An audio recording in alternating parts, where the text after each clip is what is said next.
Voilà, nous sommes de retour pour la deuxième vidéo. La deuxième et dernière vidéo. Logiquement, aujourd'hui, je n'avais pas prévu de vidéo, mais c'est à la demande générale de mon public. C'est à la demande de beaucoup de serviteurs de Dieu que je fais ces deux vidéos pour compléter celle d'hier.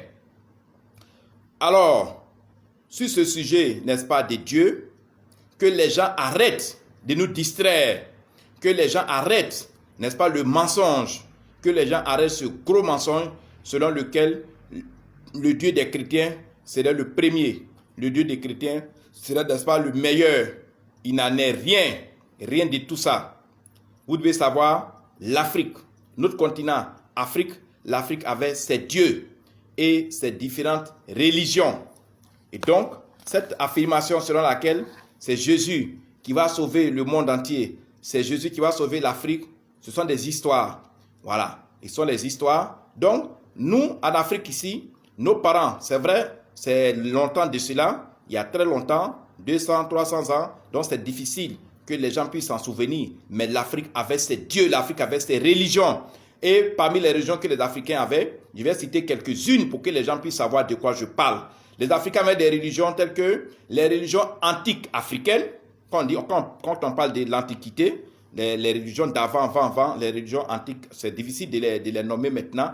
Après les religions antiques africaines, il y avait les religions traditionnelles animistes. Les animistes, ceux que souvent les gars appelaient les féticheurs, les sorciers, ils avaient leur religion et c'est des religions qui étaient puissantes. Les gens adoraient, il y avait des prières qu'on faisait dans ces religions-là. Il y avait également les religions et cultures swahili. C'est aussi une autre partie de l'Afrique. Il y a également les religions et cultures Ashanti vers le royaume du Ghana. Il y a les religions et les cultures du Songhai.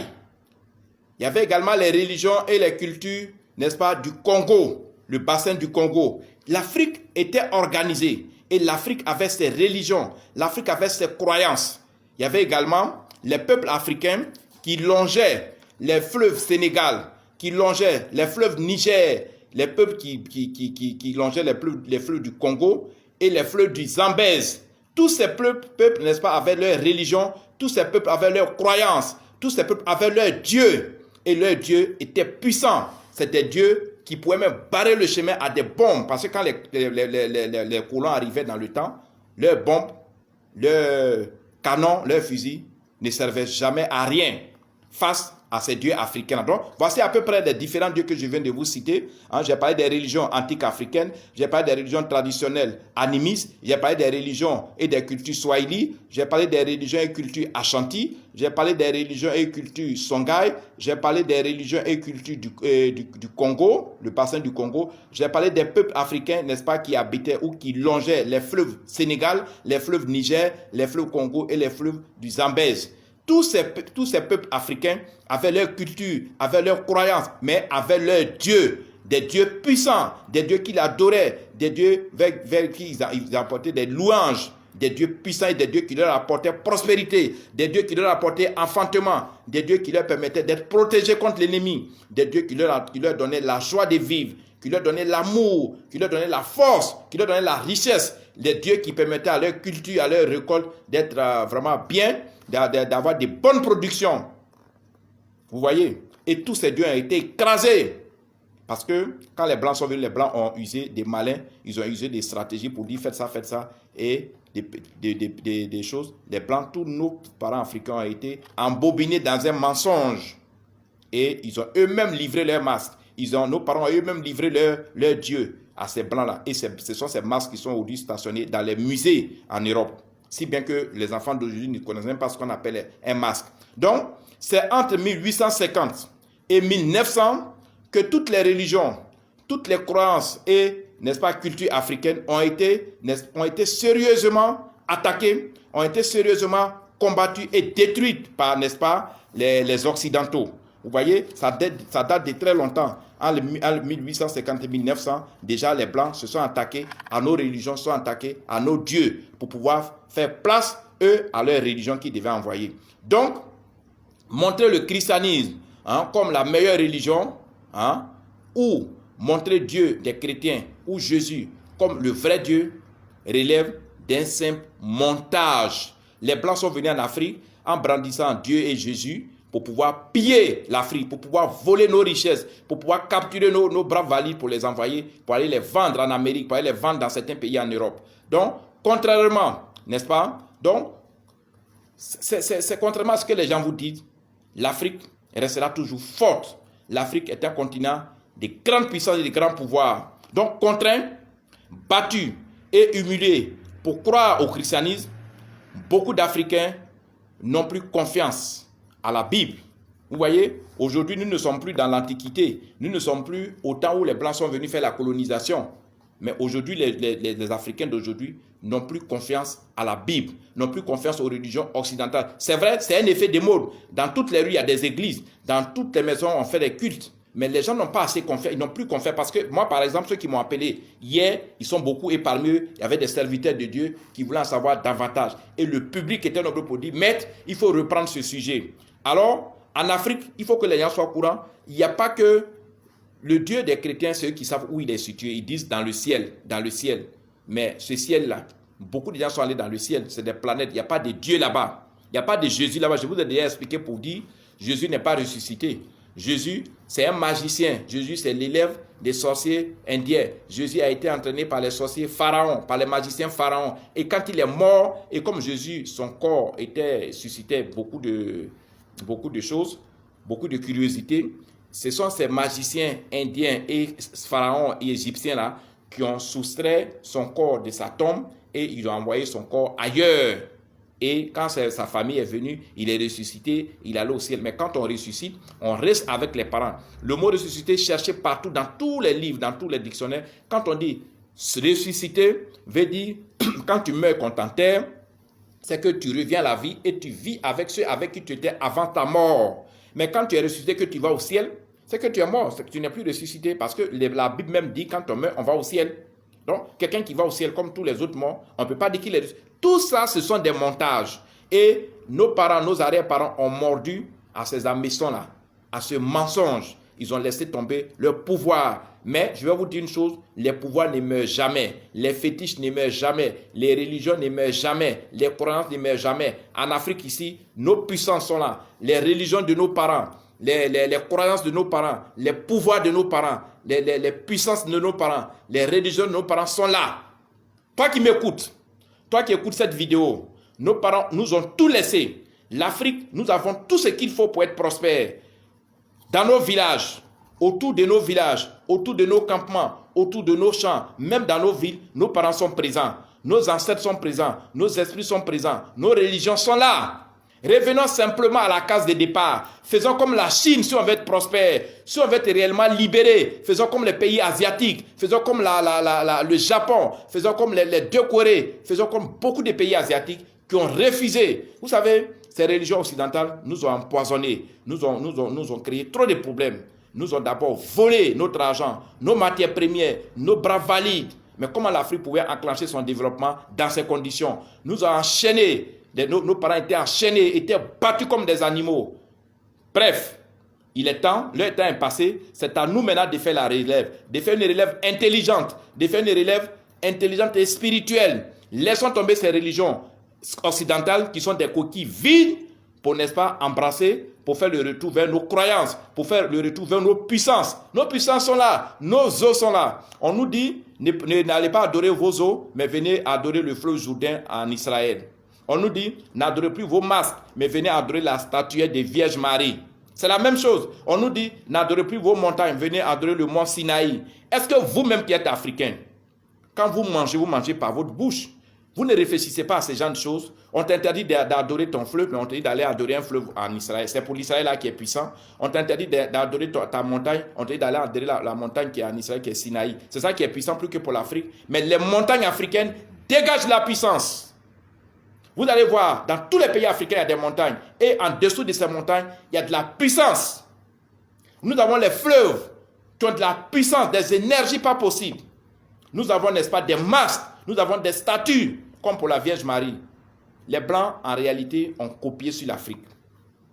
Ils nous ont créé beaucoup de problèmes. Ils nous ont rendu aucun service.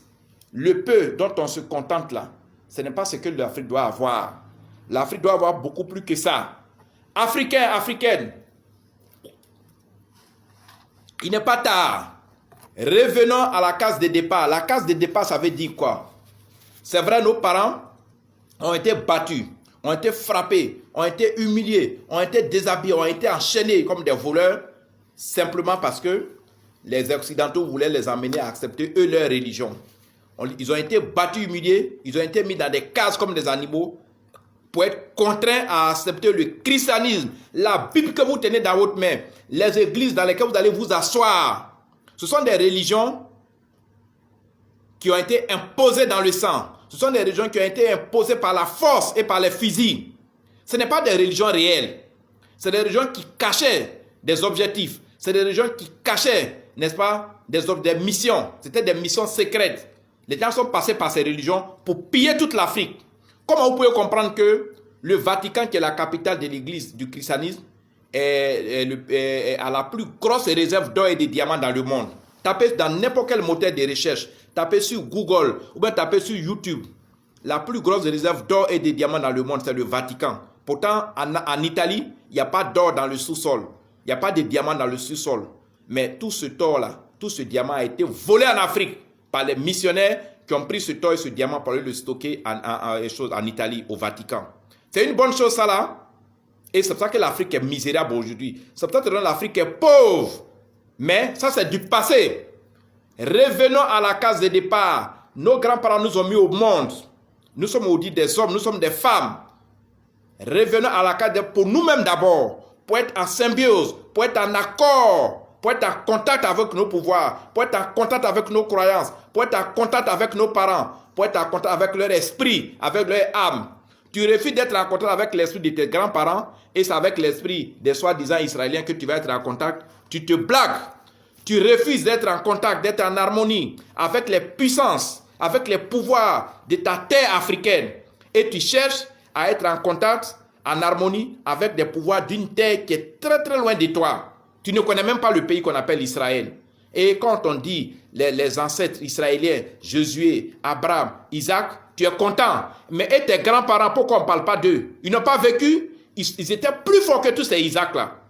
Mais comme les Blancs avaient la force, comme les Blancs avaient les fusils, c'est pour eux, ils ont écrit dans un gros livre qu'on appelle la Bible.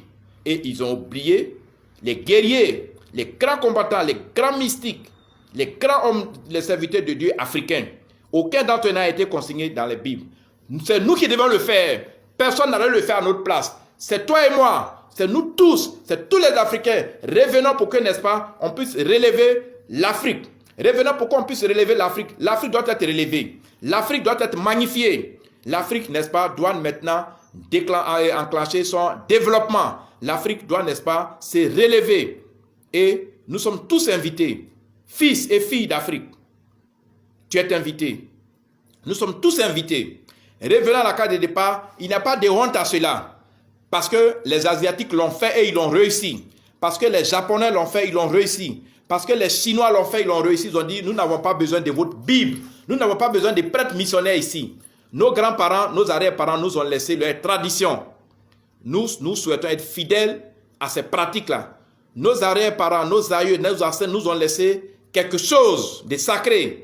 Que ce soit des masques, que ce soit des fleuves ou des montagnes, nous souhaitons être fidèles à ces choses-là. Aujourd'hui, l'Asie, la Chine, le Japon sont les pays les plus développés devant la France, devant les États-Unis d'Amérique. Et l'Afrique à quel niveau? L'Afrique croule dans les guerres civiles. L'Afrique croule dans la misère et dans la pauvreté. Revenons à la case de départ. C'est un conseil de Mère Salomon. C'est un conseil de la communauté internationale des astrologues médiums. Tu es averti, vous êtes avertis, nous sommes tous avertis.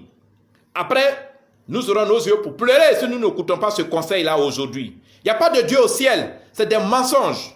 Revenons à nos cultures, revenons à nos croyances, revenons à nos dieux, nous serons bénis et nous aurons tout ce que nous recherchons sur cette terre. Nous allons le faire de manière intelligente. Nous allons avoir une révolution spirituelle intelligente, pas dans la brutalité. Nous n'allons pas le faire comme les Occidentaux l'ont fait. Nous allons le faire dans la paix.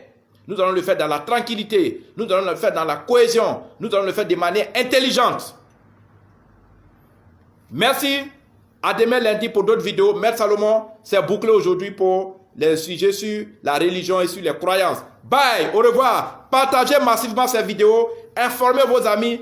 Quand tu reçois cette vidéo, il faut la partager pour que la prise de conscience spirituelle et intelligence puisse avoir lieu. Partagez cette vidéo. Nous allons tous agir ensemble. Dans nos villages, vous allez voir, d'ici 1 à 2 ans, nous allons commencer à installer, n'est-ce pas, des comités qui vont, n'est-ce pas, réveiller, qui vont valoriser nos cultures sur place, qui vont réveiller et valoriser nos croyances sur place. Nous allons le faire. Vous allez le constater. L'Afrique va commencer à chanter, à louer ses ancêtres. L'Afrique va commencer à adorer ses ancêtres, à adorer ses puissances et ses pouvoirs. Nous allons le faire et nous allons le faire ensemble. Merci, bye, au revoir.